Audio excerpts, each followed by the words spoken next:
What's up, Playboys? Back again, CMB Sports Show. I'm your host, Braylon Brakefield. Here with me, my good friend Cole Lepchitz. Cole, how's it going, buddy? Man, vibes are up. Vibes are up. I'm feeling good this week. Bama's 2-0. Couldn't ask for more. We escaped the Texas Shorthorns. Barely, but I'll take it. You know what I mean? I feel like that's going to be a good rivalry in SEC coming up. But, hey, we got out of there with a win, and I'm feeling great. I'm feeling great coming into this week. Get a little revenge game. I think Texas was the biggest winner of the weekend. Even though they lost, I think they proved that they're back, and they're ready for the SEC. Because if Quinn Ewers doesn't get hurt, they beat Alabama by however many he wanted to. I know it's a what if. No. But that's an old. Come on. It's true. It's not like they brought some scrub in. The dude started. He won the job last year and then lost it. And he had a broken foot. It's not like they just brought in some no-name. He had a broken foot. He's hobbling around. I don't care. The offense was fake. Completely changed when Ewers got hurt. It did. They were still taking shots, man. I mean, he had a good first quarter, like anybody would with Sarkisian. Any functioning quarterback would have a good first quarter against Alabama with Sarkisian. You're gonna sit here and tell me that they wouldn't? No, but I mean that's the best play caller in the country. 100%. They didn't even score a touchdown when he was in, did they? I don't know what it was when he went Did they score a touchdown when he was in? But he was like 9 for 12 with like 125 yards in the first quarter. Bryce Young had 74 yards through 3 quarters. And we're rubbing him off That's like great. he was the greatest of all time. Who got the dub, though? This is on the road. This is what I'll say about Bryce Young. I think he is the greatest last drive quarterback in the history of football. I'm with that. If there's a minute left, because last year, same thing at Auburn. He sucked the first 3 quarters, and nobody even talks about that. He had 74 yards through 3 quarters. And then when the game's on the line, like, he just goes sicko mode, and you just can't touch him. He just has the ice in his veins, but I just wish we would come out. It's like on the road. That was our problem last year. We just couldn't get anything going as a team on the road, especially offensively. Yeah, like at Florida and at Auburn. Yeah, well, A&M. Oh yeah, true. There was another one. There's another one that was really bad. Hell, we only beat Arkansas by a touchdown last year at home. So we got a lot of holes right now. I don't know what the problem is. O-line is a little sketchy. D-line's a little sketchy. I don't think Jahmyr Gibbs is the guy. I've watched it a couple times. Like pass blocking is a big thing for Alabama running backs specifically, and he just is not good at it. I mean, there's a couple times where Bryce gets blown up immediately, and he just whiffs on blocks or just doesn't see him. So that's something that's got to change. But defensively, I thought it was a great performance. We allowed 1 touchdown. Bijan Robinson was invisible. Like, I don't even know if he played. Like, he scored their only touchdown, but I think he only had like 50 yards. He's supposed to be a Heisman guy, so I'll take that any day. If you tell me that Texas only scores 19 points, I'm thinking it's a blowout. So I don't think our receivers are as deep as we thought either, but it is what it is. We got one of the best quarterbacks, we'll say clutchest of Alabama history. So we'll just have to keep getting better, kind of like last year. Just kind of, it's like we just don't. It's like we don't have like that Bama factor where we just come out and dominate like from the word go. You know what I mean? Like, it's just a weird feel. Like, everybody kind of eases their way into it. I just wish we'd go back to the old ways of just running the ball down your throat and there's nothing you can do about it, and hitting some play action passes. But whatever, we got out with a win. Get to rest up for Vandy next week. Well, we get a revenge game this week and then Vandy the next week, and then we go through the gauntlet of the SEC West. But 2-0, I'm cool with it. Yeah, the which I harped on it a lot going into the week. Like, playing a true road game is way different. Like, that is, it's tough. It's so hard when, especially like when you are Alabama and the other place is selling out because you're coming to town. And Texas has such high hopes. Like, if this game's played last year, the year before, like, Alabama probably cakewalks them. But Quinn Ewers is now here. Sarkisian's now here. Which, the main thing for me going into this is I figured Texas's offensive line was so young. Like, Will Anderson was going to dominate them. They didn't have an answer for him. And they basically, I think he had 1 sack. But other than that, they basically shut him down. Yeah, I feel like, just from going back and watching, he was pretty bothered by the environment. You could definitely tell nothing really went his way. And I mean, Sarkisian just like playing perfect. I mean, he's the one guy that you have to avoid on the field, and he did it. I mean, perfectly. Just made all the other 10 guys make plays, which is what I would do. I don't want Will Anderson in the backfield every play. So you just either, because the way they kind of talked about it, the way you do that is you either run right at him and you can get double teams on him, or you just run the opposite way, and that's what they did. And I mean, luckily the guys on the other side of them aren't too bad. But it's crazy too. Like, it was so hot, you could just tell it was so hot on the field. I mean, it had to have been like 130. You could tell, like, when dudes got hit, they did not like it. Like, being on that turf, that would be terrible. But to me, like, the stuff Sark was doing the first little bit when Ewers was still in was, like, stuff I'd never seen before. Like, the pre-snap stuff. That's what he does, man. He's just spreading people out, which he was, like, when you think about Alabama coordinators, like, him and Lane Kiffin are on a tier above everybody else. Just everybody how good else. they were with that close. offense. And now you see, like, that translated, though. And, he's got Quinn Ewers for, I think, another 2 years.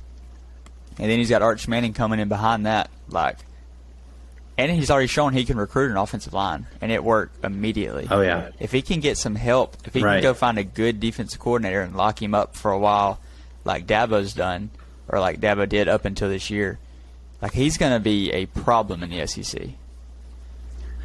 Yeah, because, I mean, Texas is like the ultimate, like, recruiting. They just have so much money. Their facilities are going to be in the top 3 nicest in the country. Like, you're going to be able to bring whoever you want, and you don't even. That's what they're also talking about on Fox, is that you don't even have to leave. You don't even have to ride a plane. You can just drive to the best recruiting class in the country. And I mean, with Sarkisian there, I mean, it's pretty much a wrap for the state of Texas. Yeah, there's a handful of teams that can do that. It's probably like USC, maybe UCLA, Texas A&M, maybe Florida and Miami, maybe Georgia, and I think that's probably Georgia. it. Yeah, honestly, but yeah, and I think he's the guy. He went through the rehab process with Saban, and now he's figured it out, because he's the best offensive mind there is. Like, it's him and Lane Kiffin, whichever one you prefer. Not even close. It's not even. Yeah, it's whatever style you prefer, and it's not even close. One more thing I have on this game is, how many times do I have to warn Alabama fans? The easiest way to get clicks on the internet is to fake a comment from somebody else. Quinn Ewers, like, how do you fall for this every single time? And I see, like, young people falling for it. Every time, man. Nobody pays attention to the details anymore. Nobody. Like, every time. Quinn Ewers never said he would cut his hair if he lost to Alabama. He never said he's going to score 50 on you. Nobody talks like that. Like, nobody says stuff like that. They're Especially made about up Alabama. every week. But somehow, hilarious. like, Ballsack Sports gets away with it every single week. Them Sports Memory, like, these people have figured it out. They just take Or shots at Alabama and it works. The worst, and it's like subliminal shots at Alabama is Big Game Boomer. Dude, if I don't even know whoever runs that It's one guy. page, He's like 17. I will, if I ever see that person, he is getting roundhoused. Like, I am drop kicking. This dude is so deep underneath my skin. And it's not even what he does, it's how people react to it. Like, it's legitimate. Like, he is like a trusted source. Like, this is Woj dropping a Woj bomb on us. Like, no, this is just some punk that's doing what we're doing. Like, we're just trolling y'all, but people fall for it. I'm like, Yep. dude, there's no way you can sit there and fall for it. This dude is a clown, and he will get roundhoused because, I mean, if he's just doing people dirty at this point. I mean, it should be a criminal. Or And it should be a works. crime. Like, he should be a criminal. I think it works. I think it was us that commented on his top 25 rivalries, and he had like Pitt versus who'd they play? West Virginia. West Virginia, and I'm like, these teams haven't played in 12 years. Like, I understand that's a big rivalry, like, and everybody says, well, they live around each other. I'm like, well, so does Alabama and Auburn. Like, there are several rivalries that are that way. I mean, yeah, if we're judging that, like, Auburn's not even Alabama's biggest rival. It's going to be Mississippi State because they're only 80 miles away. I mean, What are we talking about? Come on, man. That's awful. Yeah, like Ole Miss and Mississippi Terrible State. take. They're all within each other. Nobody cares about Mississippi, but still, they're right there. They live amongst each other. I hate that guy so much. So It's not even him. So It's all you people. You're the people that fall for it. Anyways, so your first look at the Auburn offense, Robbie Ashford and TJ Finley. Are you shaking in your boots yet? Yeah, actually I am. I just don't know if, whoever comes to town in the SEC or who's going to, like, it's probably going to be plus 30 or so, like if Arkansas comes to town or something. So it's like, who am I going to take there? You know what I mean? So, I'll probably lean whoever the other team is, just because you guys are 0-2 on covers against pretty bad teams right now.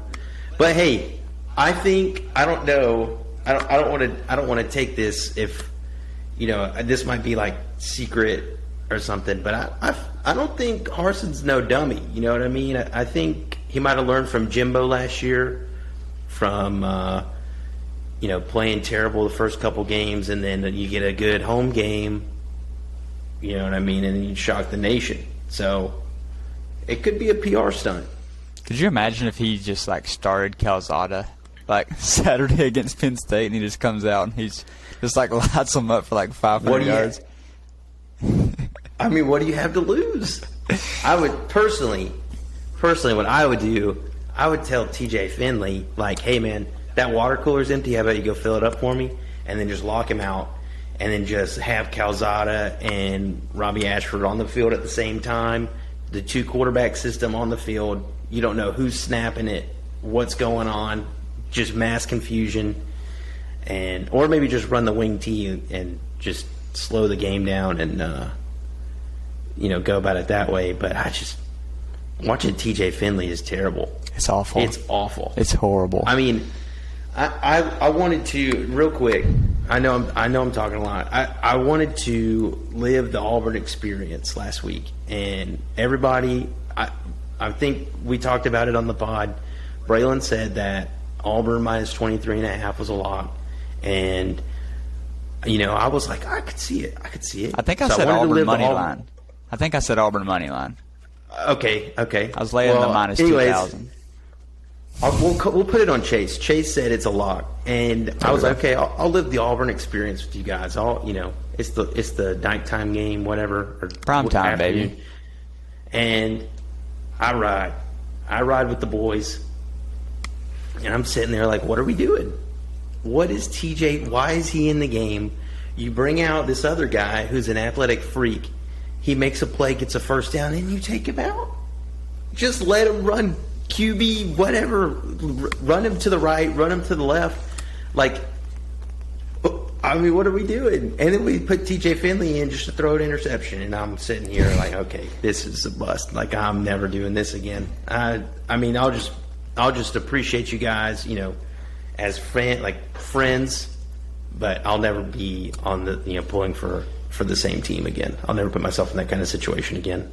Yeah, I'm holding out a little bit of hope that we just didn't want to show anything going into the Penn State game, because he did run some plays in week 1 with Ashford that was like, they had some, like, it was design runs that just had a lot going on, and it looked smooth, it looked really good, but we only ran it like maybe 2 or 3 times, like triple option type stuff, and I didn't really see any of that Saturday.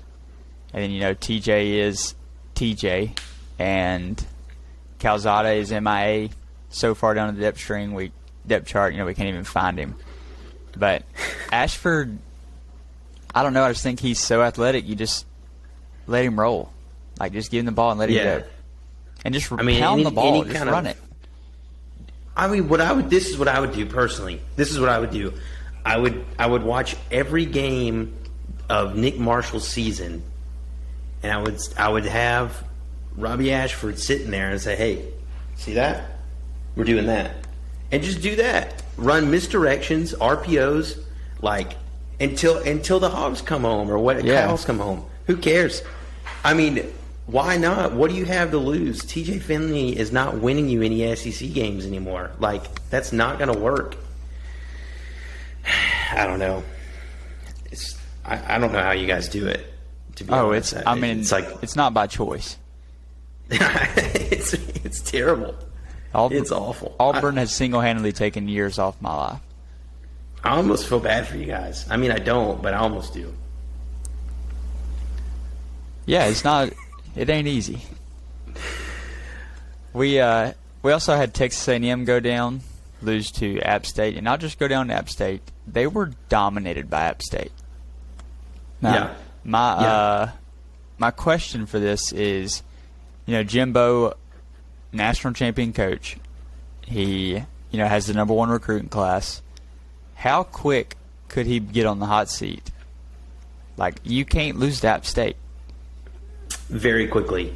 I mean, I don't even know. Like an 8, if he wins 8 games this year, get him out. You think so? I mean, bring the next guy in. Like if I'm like A&M fans are different. Like obviously we've seen all over Twitter and whatever. Like they're just weird. They do weird things. They think about things differently, and I just don't think they have any kind of patience for that. Like they got too much pride for their football team. So I bet his leash is going to be real short. I mean, the way they look right now, they'll be lucky to win 8 games. I mean, that's like what Kevin Sumlin did. I don't think he ever had a losing season. They said, "Hey, man, like get out of here." Yeah, they wanted a guy that could get them over the hump, and they thought Jimbo was that. And he's getting the talent in, but he just can't make it work. And you don't have a good quarterback. You can't win without a good quarterback. I just don't know how you don't get a good quarterback in the state of Texas. I wanted the same thing. At least a decent one. But Jimbo's got like a lot of Mark Richt in him. Like, just can't win the big game. You know what I mean? Like, I don't know. He gets like Mark Richt used to get all the good recruits. They used to be number 1, number 2, and they just would not do anything with it. And he'd have to pull all these gimmicks and stuff out, and it just never worked. I feel like Jimbo's like that. I don't know. I just don't like Jimbo, man. You can't run your mouth at Nick Saban and then not perform. You better be about that action. He better strap up, tie his shoes, because when he has to come to Alabama, that's going to be so ugly. Oh my gosh, dude! I hope Nick Saban like drop kicks him at midfield instead of a hit like handshake. I mean, that's gonna be so weird. Their interaction with each other. There ain't no way they're still buddies. I don't care what they say. The thing about it too is like he better be careful with the transfer portal, because that number one recruiting class will leave you if you go, 6-6 or 8-4. They could just up and leave, and all of them be gone next year. And that's what I think would be the final straw, to where it's like if you're bringing in the number one recruiting class, but they're leaving before they ever can actually play, then you're really not bringing in the number one recruiting class. Like, you're not worth it. The one thing you have right now going for you is gone. I agree with that. We saw Scott Frost get fired. A lot of people kind of saw this coming after you lose to, I think it was Georgia Southern, wasn't it? Yep. Yeah. And, a lot of people were talking about his buyout, and his buyout cuts in half October 1st. These programs don't care.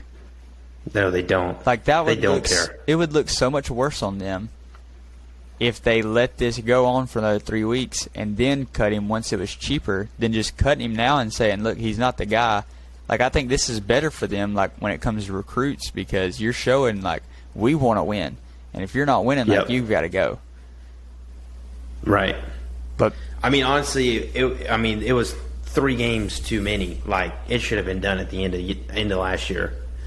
And Nebraska holds themselves to a high standard, rightfully so. Like, they have a great past. I mean, it's a tough place to win, though. I think they're on the good side of the Big Ten, but it's just it's like the opposite of A&M or the state of Texas. Like, you have to fly to go get good recruits. You have to get them to come to a place that they probably people have never been, or these kids have never been, and stuff like that. But I mean, it's been done before, so why can't it be done again? So I think they're they're in a good spot if they can just figure it out with a good coach. Like, I think they need to go get just somebody from like a small school, not a bigger name like Scott Frost was at UCF. That is just a grinder, like hard worker that like embodies what you think of when you think about the state of Nebraska. Like just a blue collar kind of guy, but I don't know who it would be. Matt Rule. I think Matt Rule is going to be the guy, the big name guy this offseason. Yeah.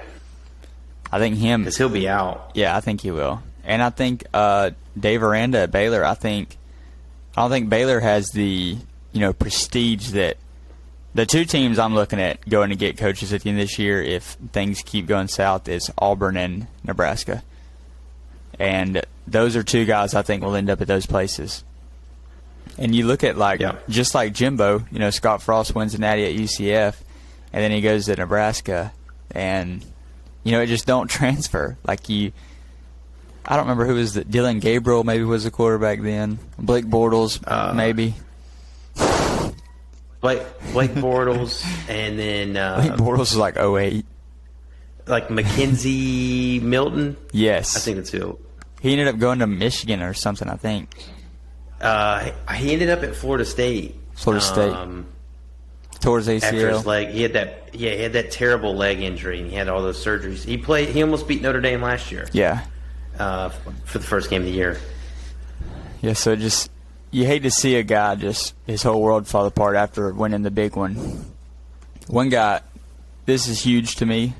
Growing up, College Game Day was a staple. It was must-see TV. Like, you were waking up early on a Saturday to watch Game Day, and I just feel like it's kind of lost that allure to it. They go out and they go get Pat McAfee this week. He is the biggest guy in sports entertainment. Like, he was built for that. Everything changes with him on the table. Like, because pretty much everybody else, they could somewhat hold their own. Like, they've been on there so long. Dez. Like, I like hearing Chris Fowler talk, and mostly because he's an Alabama guy. But Kirk Herbstreit has some decent takes, until it gets into the playoff. Kirk's good. They all have their own biases, but I like to hear most of their opinions, And now with McAfee, like, he just brings he's hilarious and he's knowledgeable about football, even though he was a kicker / punter. Ooh.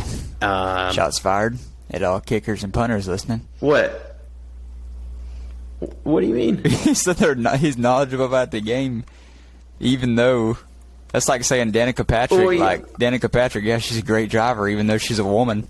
Like, that's not true. That is not the same. That is like he played in the NFL. No, he played with no. Peyton. He was sat beside Peyton Very Manning for different. forever. He probably knows more about anybody in the world. No, he sat next to Adam Vinatieri in the back playing Angry Birds. Like, let's not get it twisted. So, but either way, he did play in the league, yes. So he was around it. He absorbed it, and I mean, he just has done this sports media thing for a while now, and I mean, he's hilarious. Like, when he was on it before, I'm sitting here like, why'd they not invite him back? Yeah. He's like, you know, I don't know. I want to compare him to somebody from Barcelona, but it's almost like if Dave, Big Cat, and then some like a NFL player all into one guy, and like it's like they have that hilarious factor, and he's just knowledgeable about the game. So. Yeah, I don't know. I mean, I think he's bigger than both of those guys. I'm talking about like personality and like everything put together. He's like the kid. He's like the total package. Yeah, to me, that's 1, 2, and 3. As far as like Pat, Dave, Yeah. and Big Cat. Those are the 3 best in the game right now. But I mean, now like Pat does his own show Monday through Friday. Friday night, he goes to wherever Friday Night SmackDown is. And now Saturday morning, he's going to be going to wherever game day is. And then he covers the NFL, you know, more than anything else. So Sundays, he's going to be booked up. Like, this is the busiest guy in the world. Yeah, for sure. Him and Kirk Herbstreit.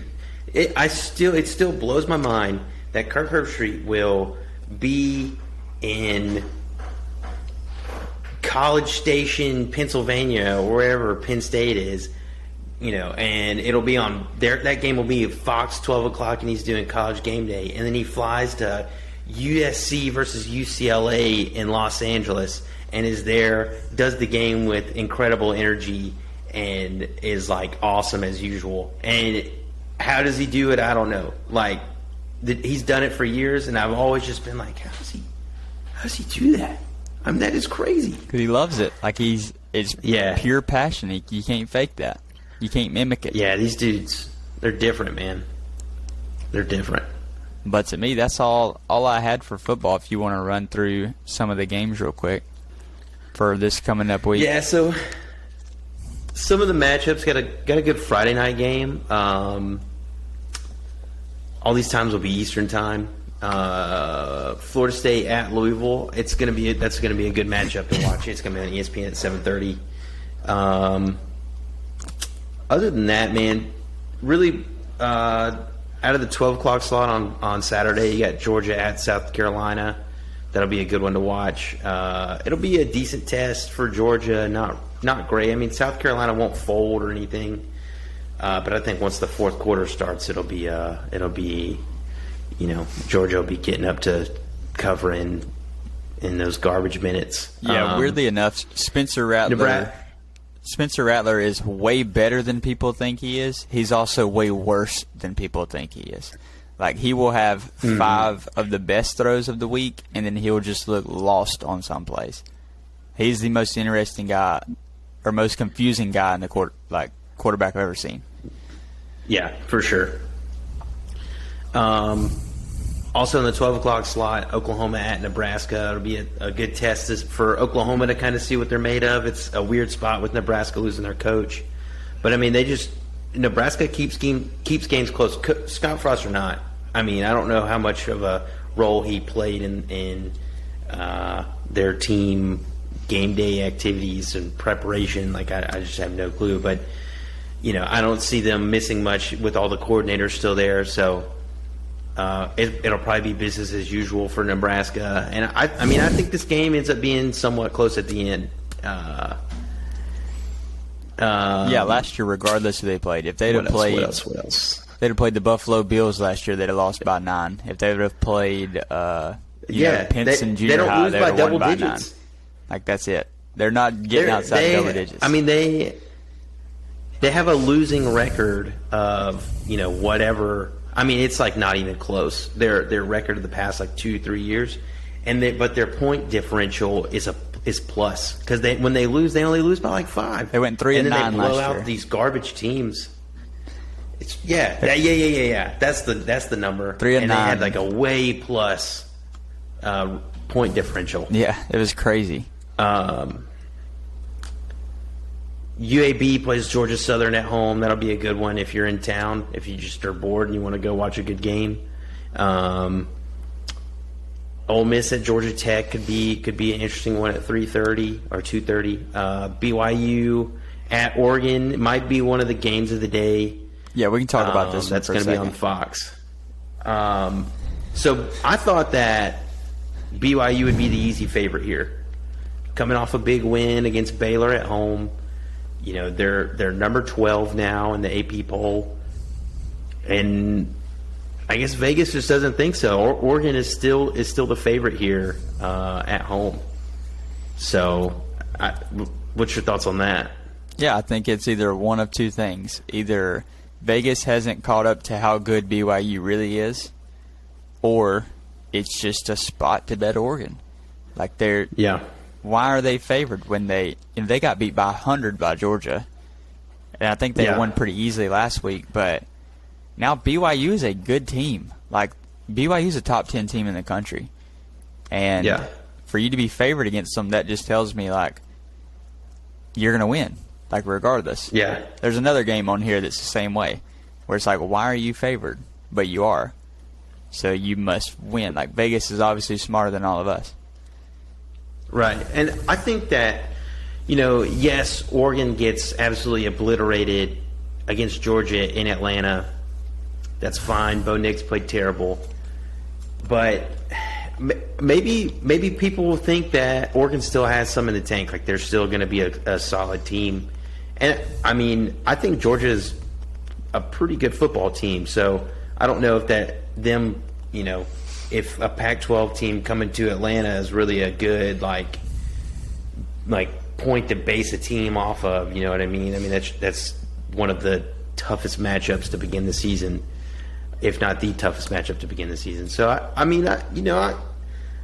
really know. This will be a good game to just kind of sit back and watch, good kind of West Coast football. Yeah. And it'll be Bo Nix. I'm assuming he's still starting, so...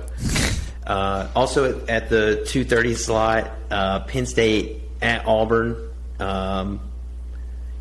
Big out of conference game for Auburn. I wish it was a night game, so y'all could have y'all's voodoo going or whatever y'all got going on down there on the plains on Saturday nights. But I think this one will be one for the books. I don't think Auburn's going to shy away just because Penn State has that 22 next to them. No, and Auburn owes him one. Kind of let the one last year slip away. And playing in Jordan-Hare is a different animal than playing at home. It's probably, arguably a top 3 home field advantage in the country. Like you said, weird stuff just happens when you play in Jordan-Hare. I'm fine with it being 2:30. Let's get those criminals and pedophiles, let's get them down there in the Auburn heat, rough them up a little bit. They probably deserve it. I like that. Yeah, they do deserve it. Check on the ball boys. Hey, if you're working on the, if you're working the chains in Auburn this week, just check in with a ball boy and make sure they're good. Keep your Life 360 on. Just make sure you have your pepper spray ready. Like whatever you need. You can always count on the CMB podcast, like CMB show. Like, hit us up if you feel in trouble. Find your local security guard, police officer. If you're over there in the police officer, whoever.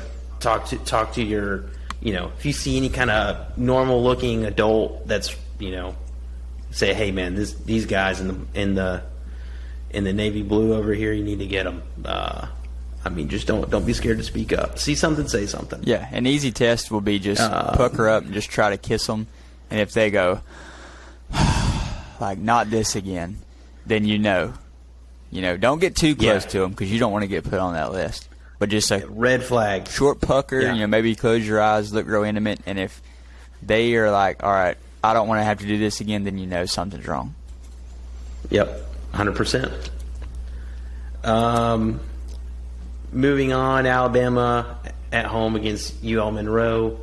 They're favored by a lot. It's at 4 o'clock on SEC Network. Revenge game, I guess. I think we'll like them since they beat us. So. I don't know. I don't see us taking one off there. Mississippi State at LSU. I think it's a good spot for Mississippi State. I think they're actually a pretty solid team. I think they're a 2-point favorite as well. I don't think very highly of LSU. It is at night though. It's a 6 o'clock game, so that one will be a good one to watch on ESPN. LSU is the only school that every single home game they play is a night game. I don't know if I've ever seen an LSU day game in LSU, like a meaningful game. Yeah, the only time is when it's like the 2:30 game is the only time I've seen it, and it's like early in the year, so it's still because like at the end of the year when it's that 2:30 game, it's like darkish at the end. Yeah. Of the game, but it's just so weird. I don't understand their special privilege. I mean, whatever. They haven't earned it, but it is what it is. Who else? Where's that game? A&M Miami. A&M Miami. That's at the very bottom. There's another one that somebody's favored that we were going to talk about.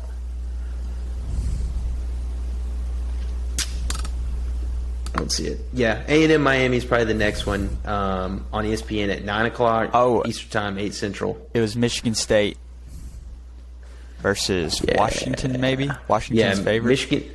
Yeah, Washington's favorite. That one's on ABC at 7:30 Eastern.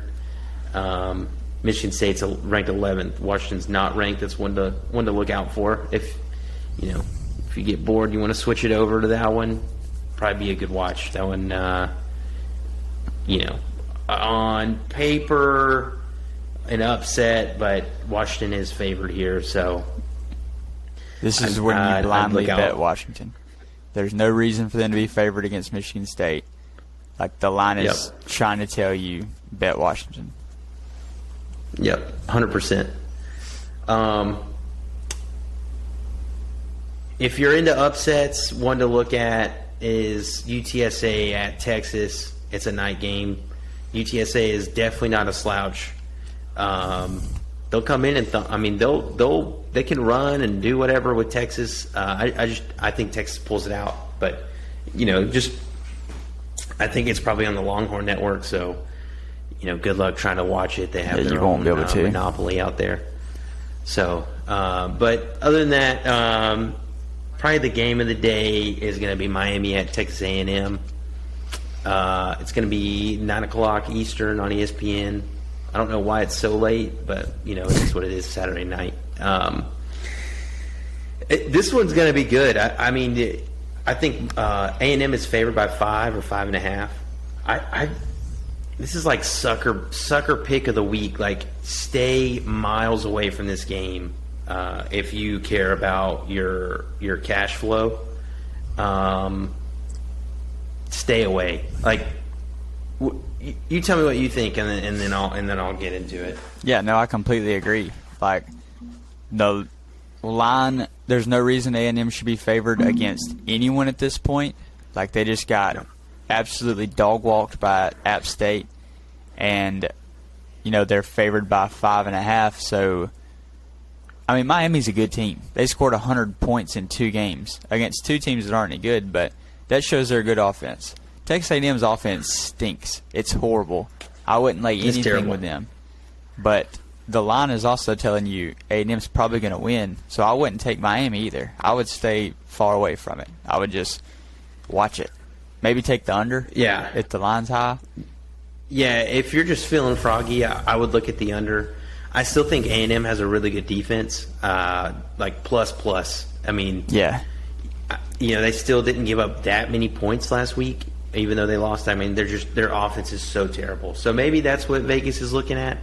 Maybe Miami's defense is just, very subpar. I don't know. Night game. Miami's hasn't really played in many environments like this, so it could be a factor. But this one will just be kind of good to watch and evaluate these two teams, and it'll be kind of a good tell to see who they really are, if anything. Yeah, and last game of the night. Go ahead.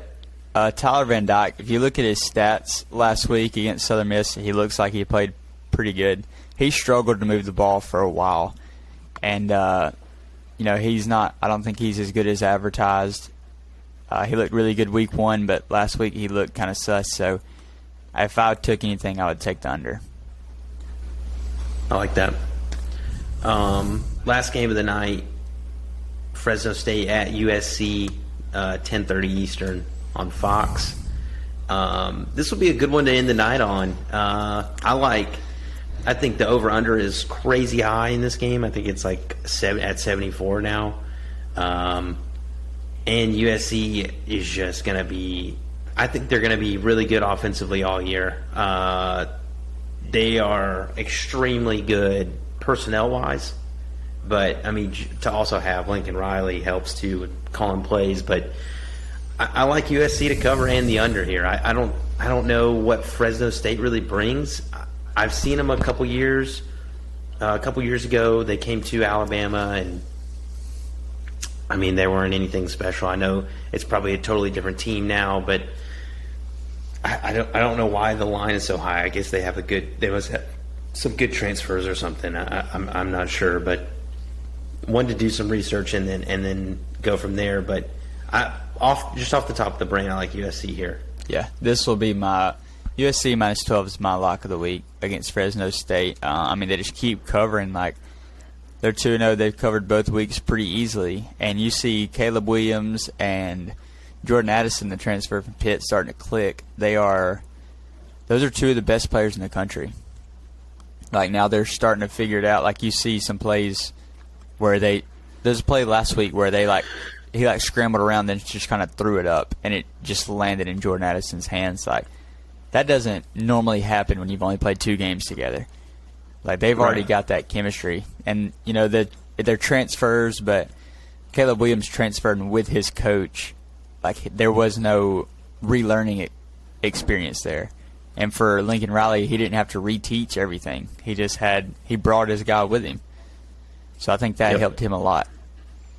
Yeah, definitely. It kind of just takes away that transition time because, now you almost have 2 coaches teaching the offense, and it always helps when it's a player too.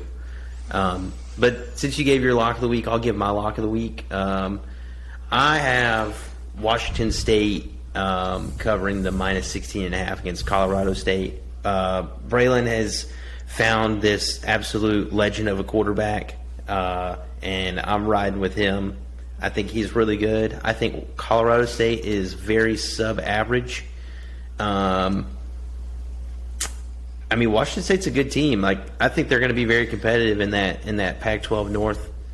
And I see this really at like a 28-27 difference, not 2 touchdowns and a field goal. Yeah, they won. Cam Ward's quarterback from Incarnate Word. They won last week, and he really didn't even play very good.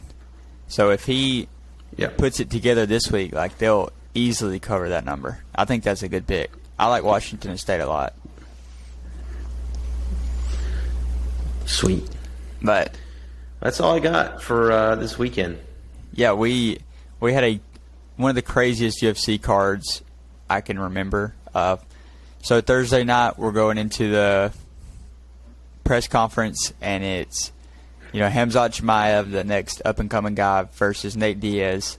The last fight on Diaz's contract, and basically the funeral for Nate Diaz, and then backstage on Thursday night before the press conference, Khamzat and Kevin Holland get into it. They get into an altercation backstage where some punches were thrown, is what the rumor is.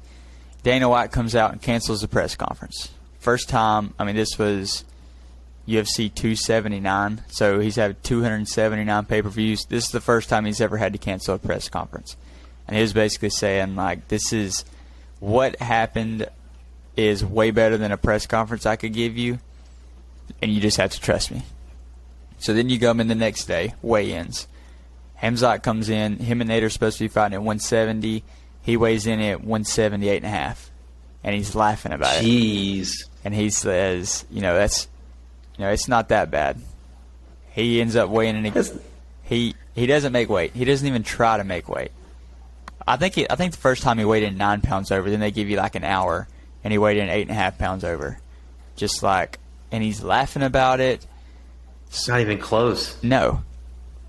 So Nate says he's not fighting him. So they take Nate, they swap him, give him Tony Ferguson, who Tony Ferguson is a killer. Like, he was the guy I talked about. He just kind of went through murderer's row. He lost like 4 straight, but it was just a competition he was fighting. And they give Hamzat Kevin Holland, who is the guy he's fighting backstage. Because Kevin Holland was already fighting at 179 or 180. And so they make that fight happen.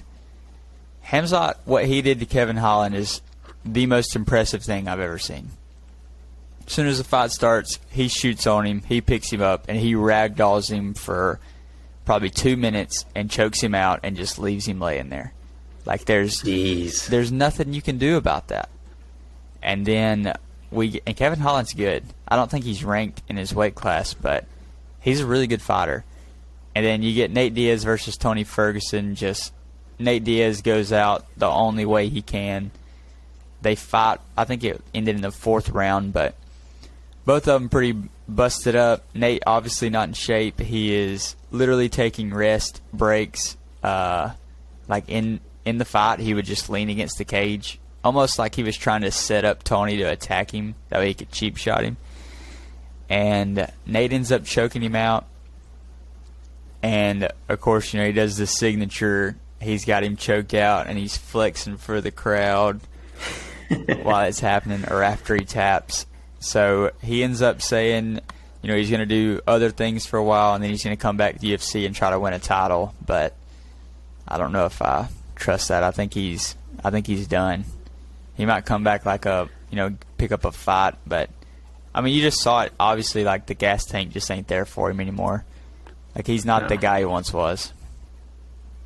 I mean, it was, 2015 when him and McGregor were doing their thing. So, I mean, that's a long time ago, man. I mean, no fighter lasts that long. He came in early, too. Nope. Yeah. I mean, that was so long ago. I mean, I feel like a prime for a fighter is 3 years max, 5 years. Yeah. I mean, they might fight for longer, but, like, at their very best, you know what I mean? So, it's just tough. It's tough, just wears on you. He came in, he won the Ultimate Fighter 5, I think.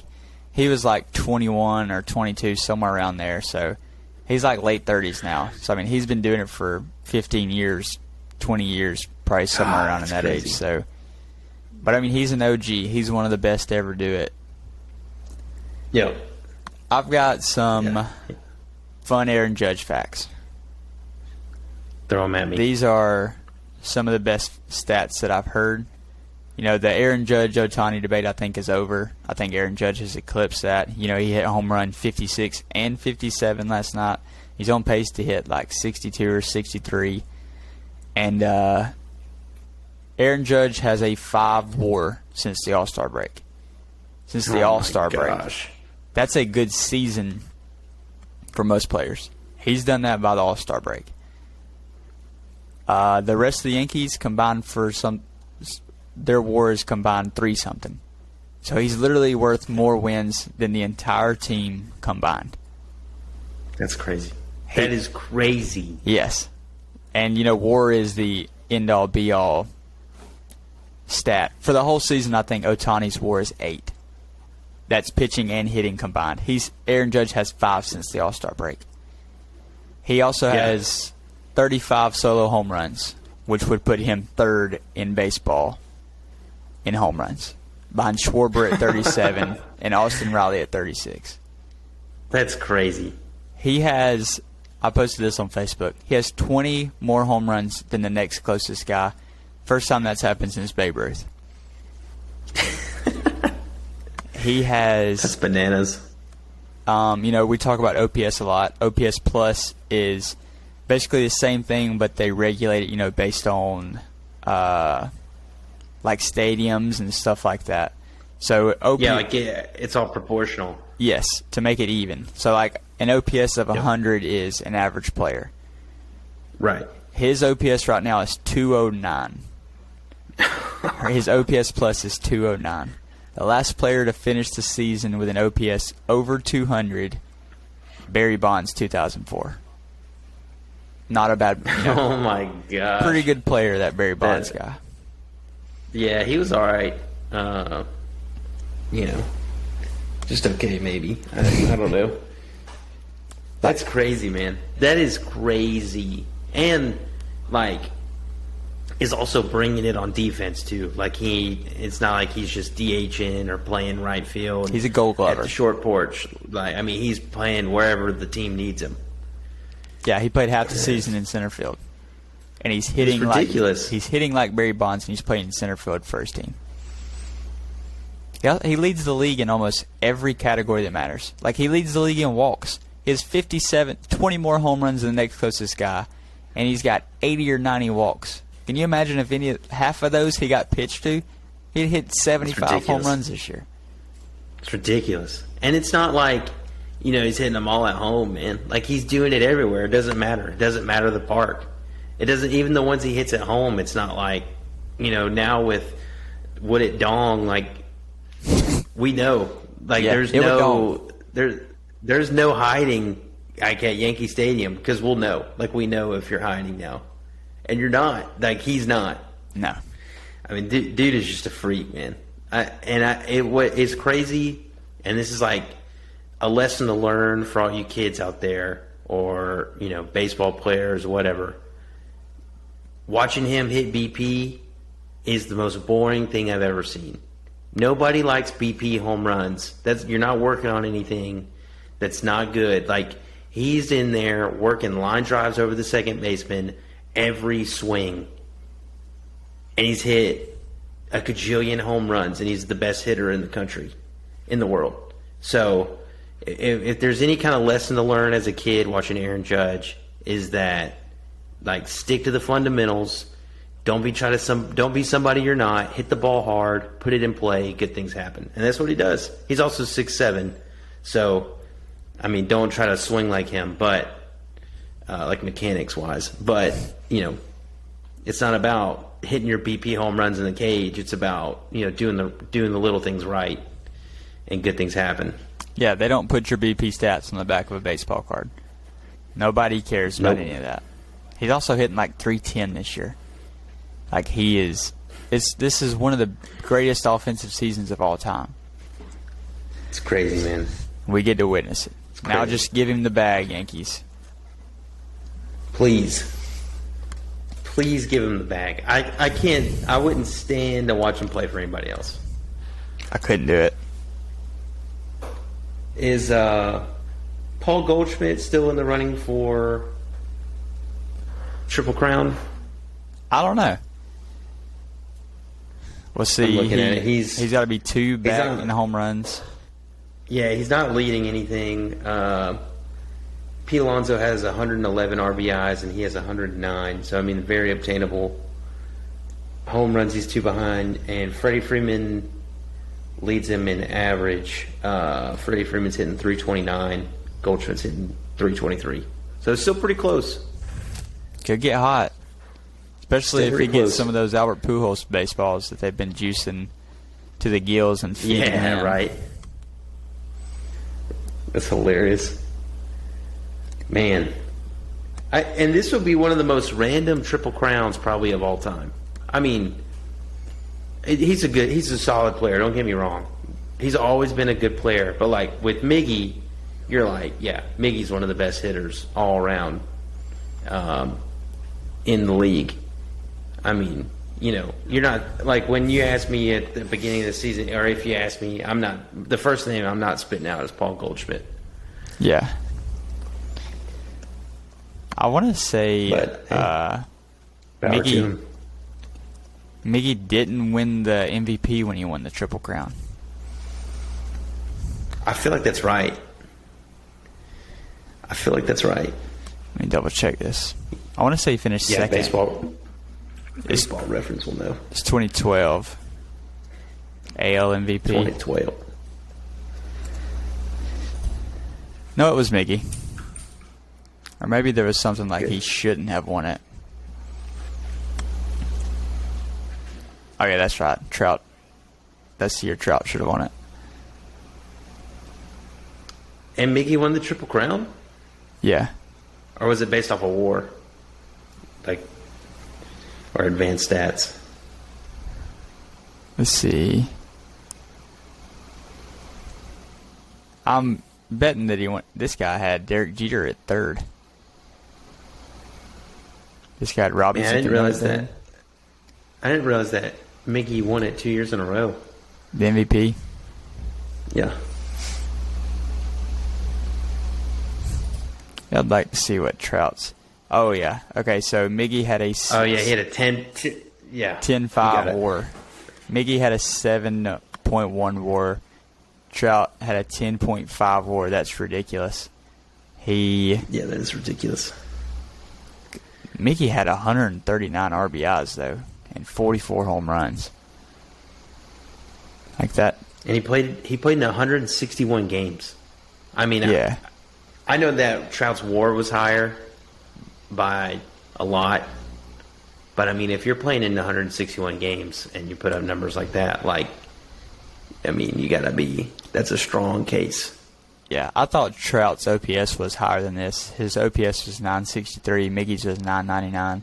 So I guess Trout's WAR was so high based on his defense. He did have 49 stolen bases, too. Yeah, led the league. It's pretty impressive. No joke. I can't believe, just looking at this list, I can't believe Prince Fielder played 162 games. That blows my mind. Yeah, that's a I foreign just don't concept. remember him being like a healthy guy. As well as Adam Jones. I mean, he played 162 games as well. That's crazy. All I Robinson remember Cano about- there played 161. Adam Jones is the World Baseball Classic. That was like peak Adam Jones for me. Oh man, what year was that? Like 2014? Somewhere around in there. Where he robbed the home run. Man, He was yeah, smashed. dude, that is electric. Electric. I'm ready for that to come back. I think this coming like spring. The World Baseball Classic, and I love it. I love the World Baseball Classic. It's so much fun. Yeah, Miggy barely won the Triple Crown, too. Josh Hamilton had 43 bombs. Trout was close on average. Beltre was close on average. But, anyways. Who won it? Yeah, we're good. I was gonna say, who won the pitching Triple Crown last year? I think Shane Bieber did it, didn't he? It wasn't last year, but I think he was the last one to do or it. A couple years ago. COVID year, maybe? Maybe so. I could be wrong. Couldn't have been him. Who knows? Well, that's all I got, man. Oh. Pretty good episode. Let's hope you guys had a good week. Man, good luck with y'all's bets this week. It's gonna be a tough week, man. These weeks, like Braylon said before the show, these weeks are usually your best because you're having to grind it out, do your own research kind of deal. Nothing's given, everything's earned on this kind of week. So hope everybody does good on that front. I hope you Auburn fans can get a little happiness. Happy Valley. That's where Penn State plays. Yeah, That's what you're looking for. It's called. Their town is like college something. Like it's like college town. It's something weird. It's something stupid.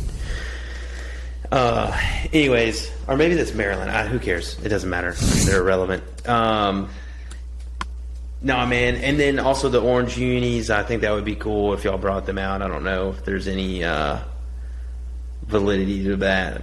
I guess we'll find out. Only time will tell. But that's all I got, man.